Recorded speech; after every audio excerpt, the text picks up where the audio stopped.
આજે કાળી ચૌદશ છે. ભગવાનના ભક્ત છે એને પણ આજ કાળી ચૌદશ તો છે ને ઉજવવાની છે. તો ભગવાનના ભક્તને તો અંદર રહેલા જે ભૂતો એને અમને જે વાત કરી મહારાજે કહ્યું છે વચનાવતમાં, આ બધા ભૂતો 51 વર્ષ છે આપણને. અને એ પહેલાં તો આ દેહને જરા મુશ્કેલી કરે છે, પણ આ ભૂતો તો આપણને જન્મો જન્મ આપણને હેરાન કરે છે.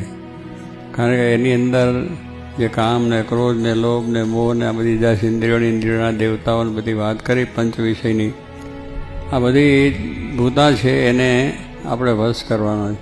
હવે એ વશ કરવા માટે આપણને જ્યારે એવા સંત મળે, સાક્ષાત ગુણાતીત પુરુષ, તો આપણે એ બધા ભૂતા કાઢી નાખે. પણ એ એના વચનમાં વિશ્વાસ રાખી એ પ્રમાણે આપણે કાર્ય કરીએ તો પછી બધું થાય.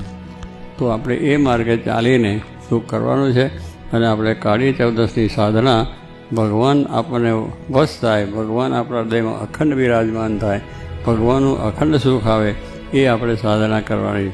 એ સાધના આપ બધાને થોડી ઘણી થઈ છે, વધારે મારી દયાથી થશે, પ્રયત્ન કરીશું તો એનો મહિમા સમજાયો છે. તો એવો ને એવો મહિના આપણને વધારે સમજાય, વધારે આપણે એનું ભજન કીર્તન થાય એવું બળ મહારાજ સર્વને આપે, એ જ પ્રાર્થના.